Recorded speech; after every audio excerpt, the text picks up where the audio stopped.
ప్రేమ, ఆ పైన పగ, ఆ పైన ప్రాణాలు తీయటం, ఆ పైన దారుణాలు, ఇవన్నీ నిరంతరం చూస్తున్నాం. మనం మీడియాలు ఎంతసేపటికి వన్ సైడెడ్ వార్తలు రాస్తే పోలీసులు వన్ సైడెడ్ స్టేట్మెంట్స్ ఇస్తుంటారు. రియాలిటీగా బ్యాలెన్స్డ్గా సమాధానం జాగ్రత్తగా చెప్పాల్సినటువంటిది ఎవరూ పాటించట్లేదు. ఒకటి, ప్రేమించిన వాళ్ళని చంపాలనుకోవడం తప్పు, చంపడం తప్పు, దాడి చేయడం తప్పు, ఏ దుర్మార్గం చేసినా తప్పే, దాన్ని ఎవ్వడూ సమర్థించడు. కానీ అసలు ఈ ఆశలు ఎందుకు రేగుతున్నాయి? ఆడ మగ స్నేహం అన్నటువంటిది ఈ కాలంలో తప్పేమీ లేదు. Yes, correct. స్నేహంలాగా ఉంటుందా? మనం నిరంతరం చూస్తున్న సినిమాల ప్రభావంతో స్నేహపు లక్షణాలు పోయినాయి. ఇప్పుడు ఒక అబ్బాయి భుజం మీద చేసి తిరుగుతారు, అమ్మాయి భుజం మీద చేసి, వాళ్ళల్లో ప్రేమలు పుడతాయా?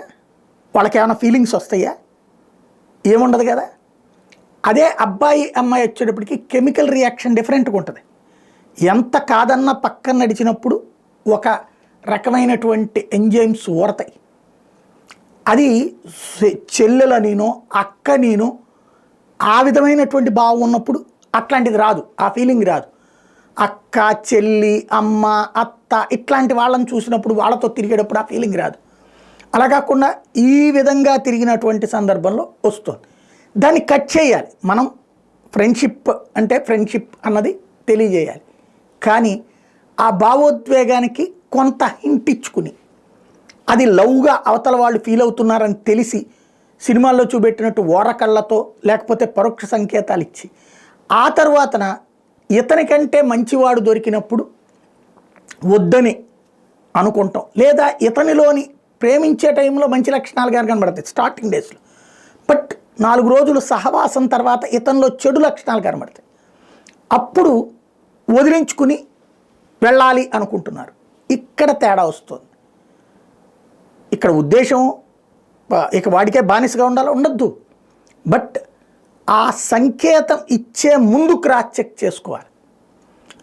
ఒకసారి సంకేతం ఇచ్చి లవ్ సంకేతం ఇచ్చి ఆ తర్వాత వెనక్కి తగ్గితే అక్కడ ఒక అమ్మాయిని కనుక అట్లా అబ్బాయి ముందు ప్రేమించేసి ఆ తర్వాత అమ్మాయి నచ్చలేదు నాకు, లేదా అమ్మాయిలో నాకు ఈ లక్షణాల వల్ల నాకు నచ్చట్లేదని కనుక అబ్బాయి అవతలకి వెళ్తే అబ్బాయి మీద కేసు పెడతారు, చీటింగ్ కేసు పెట్టి అరెస్ట్ చేస్తారు. అమ్మాయి అట్లా వదిలించుకుంటే అవకాశం లేదు కేసులు. అందువలన మగవాళ్ళు ఇక్కడ ఈ దాడులకు పాల్పడుతున్నారు. ఇది చాలా సున్నితమైనటువంటి అంశం, చాలా సున్నితమైనటువంటిది.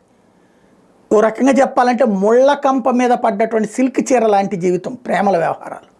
చాలా జాగ్రత్తగా సినిమాల్లో చూపెట్టినట్టు జీవితం ఉండదు అన్నటువంటి విషయాన్ని గుర్తుంచుకుని ముందుకెళ్లాల్సినటువంటి అవసరం ఉంది.